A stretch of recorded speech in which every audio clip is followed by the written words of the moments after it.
Ayoko talagang i-share itong karanasan ko dahil una sa lahat ay ayoko talagang alalahanin iyon. At isa pa ay hanggang ngayon ay natatakot pa rin ako sa tuwing naaalala ko. Ako nga pala si Irish. Fourth year college ako noong mangyari itong kakaiba at nakakakilabot kong karanasan. December pa lang noon ay sinabi na sa amin ng prof namin na required ang sumama sa retreat. Kaya naman halos hindi na ako mag-break noon para lang makaipon ng pera. Hindi naman kasi kami mayaman, Sir Gimbal. At alam ko rin naman na gusto kong sumama noon sa retreat kay required man sila o hindi. Kung hindi ako nagkakamali ay 5,000 yung dapat bayaran pero noong January na ay halos 8,000 na yung naipon ko. Noong nagbigayan na ng waiver ay halos magmakaawa talaga ako kay mama at papa na payagan ako.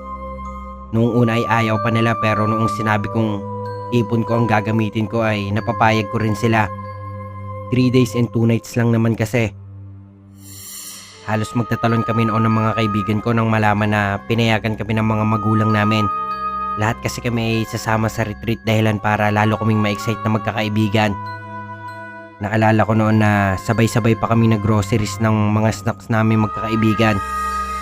Kanya-kanya rin kami ng presenta kung ano bang gagawin namin dahil nga may mga groupings iyon sa mga bonfire. 2 babae at 2 lalaki po kasi kami noon, Sir Gimbal. Magkahiwalay po kami sa pagtulog kaya naman pinagplanuhan namin noon ang lumabas ng gabi na at kami ang mag-iikot sa teacher's camp. Opo, medyo pasaway po kami noon. Dumating na ang araw ng alis namin. Maaga ang call time noon at dahil nga sa maaga ay sinundo kami noon ni Machu gamit ang sasakyan ng papa niya. Kasama niya noon yung kuya niya na siyang magdadrive sa amin dahil nga walang mag-uuwi noon sa sasakyan kung si Machu ang magdadrive. Naalala ko noong pasakay kami sa bus, nagbubulungan noon si Macho at Michael. Hanggang sa tinanong sila ni Andrea. Sumagot naman sila. Iyon nga lang ay puro exciting ang mangyayari mamayang gabi, guys. Hindi naman namin sila inintindi. Akala ko kasi noon ay normal lang na kalokohan ng mga lalaki ang mangyayari. Hapon na kami noong dumating sa Baguio. Dahil first time ay agad kami nagsibabaan. Panay rin ang kuha namin ng mga litrato. Naalala ko noong nag-joke pa nga si Michael na may nakita raw siyang white lady sa likod ng classmate namin na naging dahilan ng pagkakagulo at napagalitan pa siya. Inaasar namin siya noon hanggang sa sumingit yung kaklase naming may third eye kuno. Kuno? Kasi hindi naman namin sure kung totoo bang nakakakita ito. Ayon sa kanya meron daw talagang babae kanina. Nakita rin daw niya ito. Sinabihan pa siya ni Macho na huwag manakot dahil ayon dito ay joke-joke lang niya iyon. Nag-ayos lang kami ng mga gamit noon at bumaba na. Yung pinili ko pong higaan yung sa taas ng low bed. Importante po ito para mamaya. So iyon na nga, Sir Gimbal. Lumabas din kami noon ng hapon na iyon dahil may activities kaming gagawin. Yung activities po yung per room yung grupo kaya naman hindi namin kasama ni Andrea yung 2 lalaki. Yung activity namin noon ay yung magtatago yung mga prop ng flag sa buong camp tapos hahanapin ng mga estudyante. Yung unang makakahanap ay may prize. Hindi kami nanalo noon pero hindi rin naman kami kulelat. Noong matapos na yung activity ay nakipagkita na kami kila Michael at Machu. Nasa labas na sila noon at kausap yung iba pa naming kaklase. Mabilis kaming lumapit sa kanila. Seryoso yung pinag-uusapan nila noon tapos noong dumating kami ay agad silang nagkwento. Magkagrupo sina Macho at Michael saka 8 pa naming kaklase. Naghanap daw sila noon ng isang hall sa dulo ng building. Yung isa kasi namin na kaklase gay po siya tapos karelasyon niya yung isa pa naming kaklaseng lalaki. Yung lalaki raw po yung nakahanap ng isang flag. Natatandaan niya raw na lumingin siya sa gay namin na classmate at sinabihan ito na nakita niya na at agad na hinatak ito palabas. Pero syempre nung lumabas na sila sa building binitawan na niya yung kamay nung gay namin na classmate para iwas issue. Noong nakalapit daw siya sa mga kagrupo niya ay laking gulat niya nang makita na andoon na yung gay na classmate namin. Samantalang dapat ay nasa likod niya iyon. Tinanong niya yung gay namin na classmate at ang sabi nito ay wala raw siya sa loob ng building. Katunayan nga raw ay hinanap din niya yung boyfriend niya. Naikwento niya yun sa mga kagrupo niya which is sina Matthew at Michael. Doon ay naging usap-usapan na iyon sa grupo nila hanggang sa matapos ang laro. Sabi nga ng ate ko may mga multo nga talaga rito. Sabi pa ng isa sa mga grupo nila. Naging usap-usapan na rin iyon sa girls room dahil ikinuwento ni Andrea sa mga classmate namin noong bumalik kami sa room. Noong gabi ay lumabas ulit kami para maghapunan. Nasa tapat namin ng lamesa sina Michael at Matthew habang magkatabi naman kami ni Andrea nang magsalita yung classmate namin na may third eye kuno. Ang sabi niya ay ang dami raw ng tao sa field na para bang may graduation o kung ano man. Tumayo pa ito habang tinuturo yung field. Agad naman kami nagtinginan doon ngunit wala naman kaming nakita. Pinipilit pa rin ito na meron daw at sobrang dami daw ng tao. Hanggang sa pagalitan na siya ng prop namin at patahimikin. Pero ginigiit pa rin niya na marami talagang tao sa field. At dahil doon ay maaga tuloy kami pinatulog ng gabing iyon. Pagbalik namin sa room ay usap-usapan yung mga pangyayari. May isa rin kasing taga-kabilang section na nagsabi na naka-experience ito ng kababalagan. Nasa CR daw ito at nagbabawas na makarinig ng babaeng maingay. Normal lang naman iyon dahil para lang itong nag-uusap ngunit ang ikinakabaraw ng babae nung paglabas niya ay wala siyang nakita. Walang tao sa buong restroom at siya lang. Hindi na halos matulog yung mga kasama ko noon sa kwarto. Panay pa rin ang kwentuhan nila na tungkol sa multo na gumaya sa itsura ng gay classmate namin at pati na rin sa nakita na mga tao ng classmate namin na may third eye kuno. Hindi ko alam kung paano ako matutulog noon. Basta na lang ako nagising dahil sa isang pagkatok. Noong una ay akala ko isa sa mga classmate namin. Pero noong umupo na ako sa kama dahil naalimpungatan na ako ay doon ko napagtanto na sa pader sa tabi ko yung katok. Yung sa mismong loft bed kung saan ako nakahiga. Nasa itaas po kasi ako noon at pinakadulo pa. Natakot ako noon, Sir Gimbal. Kasi naman po yung pinakalikod ng room namin walang tao at kahit meron man ay hindi nito magagawang kumatok dahil nasa second floor yung pinakakwarto kung saan talaga kami natutulog. Sa sobrang kaba ko noon, Sir Gimbal halos malaglag ako sa pagbaba. Agad ko din ginising noon si Andrea para samahan ako sa CR. Ayaw pa niya noong una pero napapayag ko rin noong niyugyug ko na siya. Naglakad na kami noon palabas at papunta sa restroom nang nadaanan namin yung kwarto nila Matthew at Michael. Sakto naman noon na bumukas iyon at iniluwa ang mga kaibigan namin kasama yung mga kasama nila sa kwarto. Oh, buti naman lumabas na kayo. Tinatawagan namin yung phone nyo. Di naman nyo sinasagot. Bati ni Matthew. Kumunot naman ang noo ko noon. Paanong tatawagin nakapatay yung phone ko? Tinanong namin sila kung saan sila pupunta. Ang sabi lang nila gagawin yung sinabi nilang cool at exciting na mangyayari kanina. Tinanong ko kung ano iyon pero hindi nila kami sinagot. Ang sabi nila magre-restroom daw muna sila bago gawin sa kwarto nila. Tumuloy na kami noon sa restroom pagkatapos ay sa kwarto nila Matthew. 14 po pala kami noon, Sir Gimbal. Yung 10 na boys, kasama yung couple at yung dalawa naming kaibigan. Tapos kami ni Andre at dalawa pa na ang sabi nila ay girlfriend daw ng mga klase namin. Mga taga-ibang section. Pagpasok namin sa room may space sa gitna.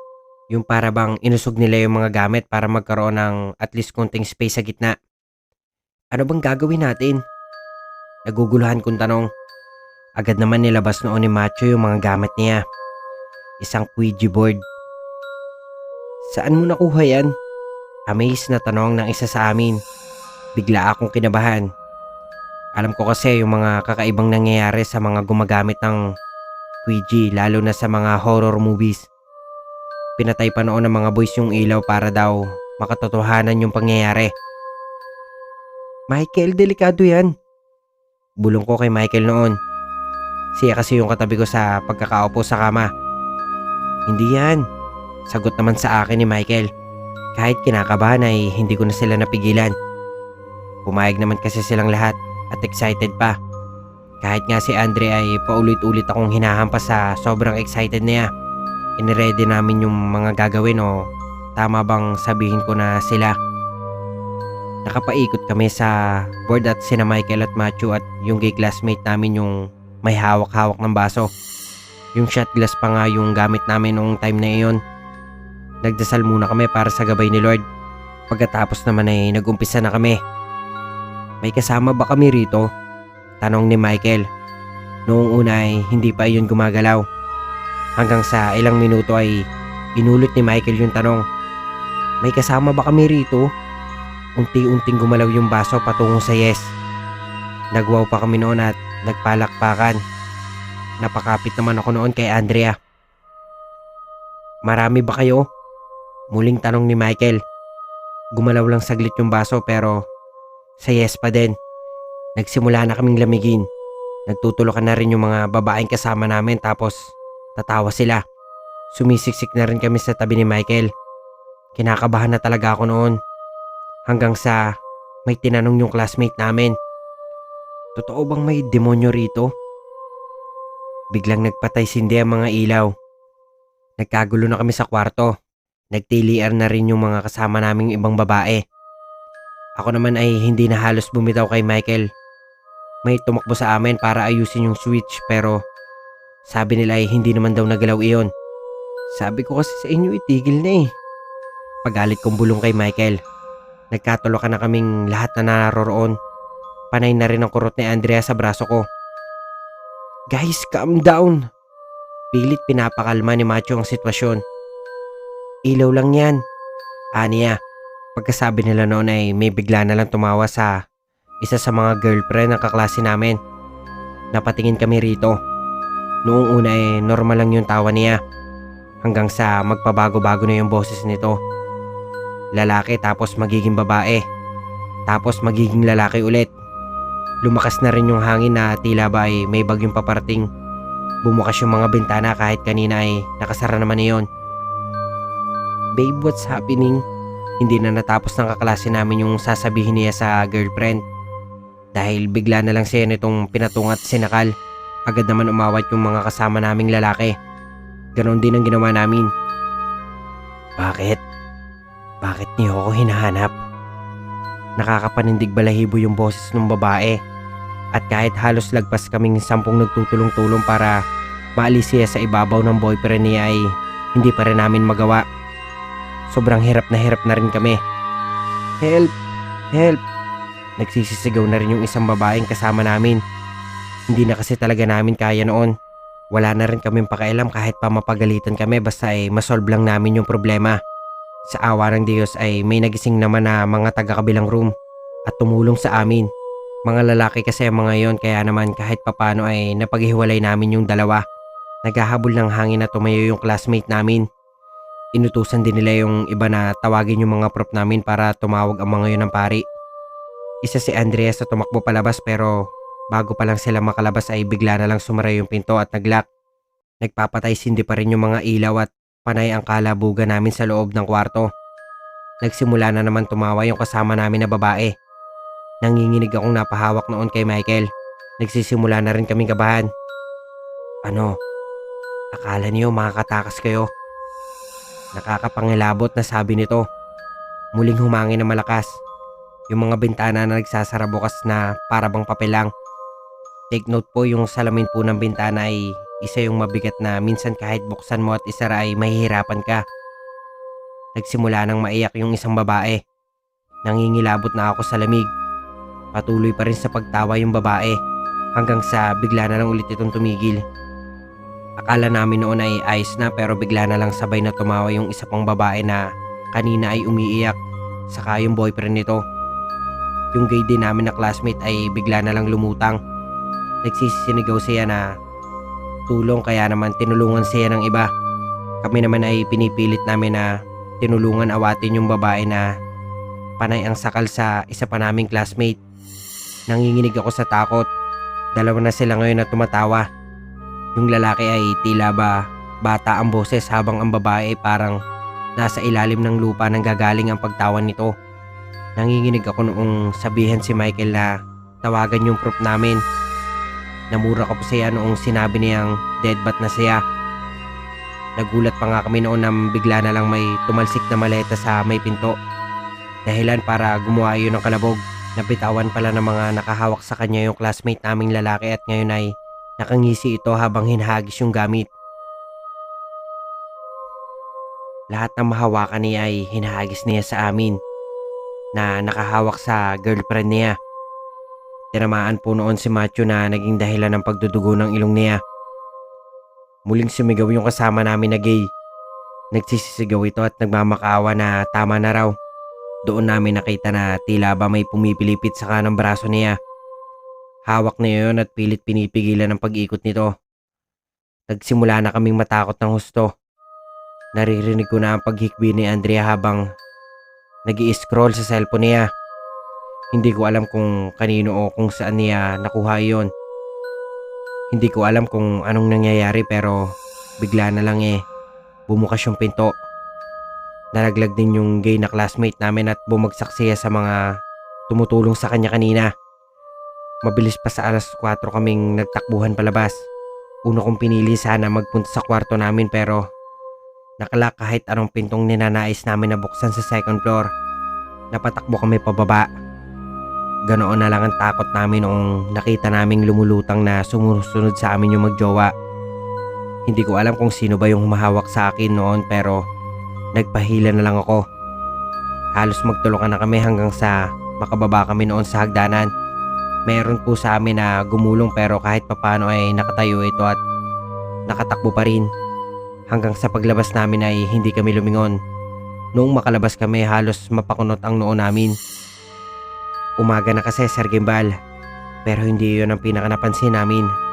Umaga na pero yung itsura ng buong camp para noong 1890 pa or 1880 pa ba yun.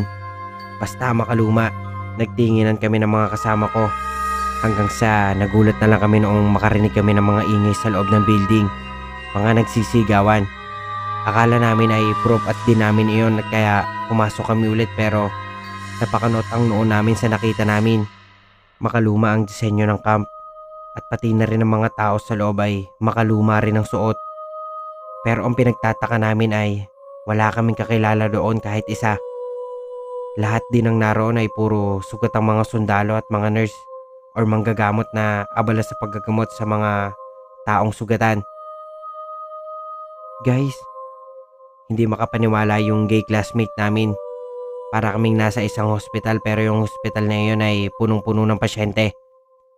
Nakarinig din kami ng mga sigaw at hinaing na tama na raw at hindi na nila kaya. Kumapit ako noon kay Andrea. Nakakaramdam na kasi kami ng pagsakit ng ulo. Muli kaming nakarinig ng mga ingay at sigawan. Mga humihingi ng tulong. May mga taong gumagapang na yung katawan ay itaas na lang. May mga bulag. May mga putol ang mga paa at braso. Ang sakit sa ulo pakinggan ng mga iyak nila. Ganoon din ang iyak ng mga batang naghahanap ng mga magulang.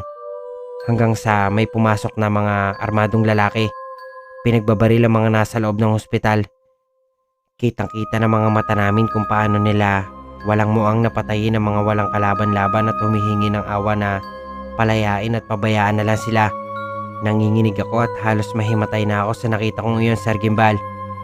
Nakakaawa ang sitwasyon nila. Hindi ko alam kung anong nangyari noon pero bigla na lang sa amin ay napatingin yung may mga hawak ng baril at naglakad palapit. Mabilis kami nagkalasa ng mga kasama ko. Si Macho ay agad kaming hinawakan ni Andrea pero bago pa kami makalabas ay ramdam ko ang pagtagos ng bala sa katawan ko. Narinig ko rin ang sigawan ng mga kasama ko bago kami tuluyang nagising. Opo, nagising po.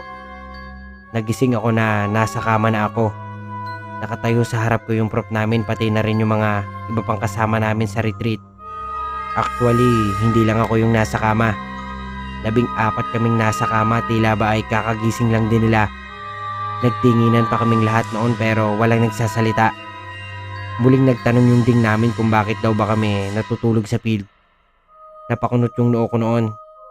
Bakit naman kami matutulog sa field ang lamig-lamig sa Baguio? Isa pa, bakit kami lalabas ng 10 oras ng gabi para lang matulog sa malamig na lupa? Noong walang sumasagot sa kanya ay nag-walkout ito. Kinausap lang kami ng isa pa naming prop na may parusa daw ang ginawa namin at pag-uusapan na lang yung magiging kaparusahan namin pagdating ng mga magulang namin. Opo, pinauwi kami ng maaga at di na pinasali sa ibang activities dahil sa nangyari. Wala kasing makapagsabi sa amin kung bakit ba kami natulog sa field Ano naman kasi ang sasabihin namin hindi naman kami natulog doon. Naalala ko pa noon, Sir Gimbal, bago umuwi ay nasalubong namin yung kaklase namin na may third eye kuno. Tinanong niya kung bakit daw namin ginawa yon. Ayan tuloy, napahama kami na para bang may alam siya sa totoong nangyari. Isang linggo kaming hindi pumasok noon at grounded din ako sa mga magulang ko. Noong bumalik na kami sa school ay napag-usapan namin ang nangyari, pero dahil kami-kami lang ang naka-experience at walang makakapagsabi ng totoo ay hindi namin alam ang gagawin. Pati na rin yung tumulong sa amin ng gabi ngayon ay hindi maipaliwanag ang nangyari. Alam lang nila ay napatakbo kami sa ibaba. May iba kasing nagtago din sa second floor, kaya naman hindi napasama sa pinagalitan ng prop. Isa pa, kahit igiit namin ang mga nakita namin ay wala kaming paliwanag kung bakit sa field kami natagpuan natutulog at kung saan nanggagaling ang mga putik namin sa katawan kung hindi man kami natulog sa field. Hindi rin namin nagawang ipaliwanag sa sarili ang nakita, basta alam lang namin noon ay binaril kami ng mga armadong lalaki. Pinagtawanan pa nga kami ng iba naming kaklase dahil tinanong namin kung may narinig ba silang sigawan, pero ang sabi nila ay wala at huwag na kami mag-imbento. Ang sarap pangaraw ng tulog nila. Hanggang ngayon, palaisipan pa rin para sa akin kung anong nangyari ng gabing iyon. Pero sana ay kung sino man ang mga nagpapakita o sumasanib sa teacher's camp ay wala na ngayon.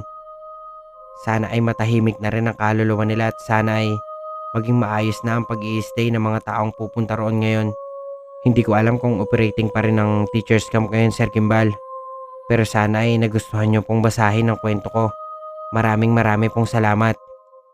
At doon na po nagtatapos ang kwento natin, mga kagimbal. At kung bago pa lang po kayo sa aking channel, ay mag-subscribe na kayo. At huwag nyo na rin kalimutang pindutin ang notification bell button para maging updated kayo sa mga susunod pa nating video.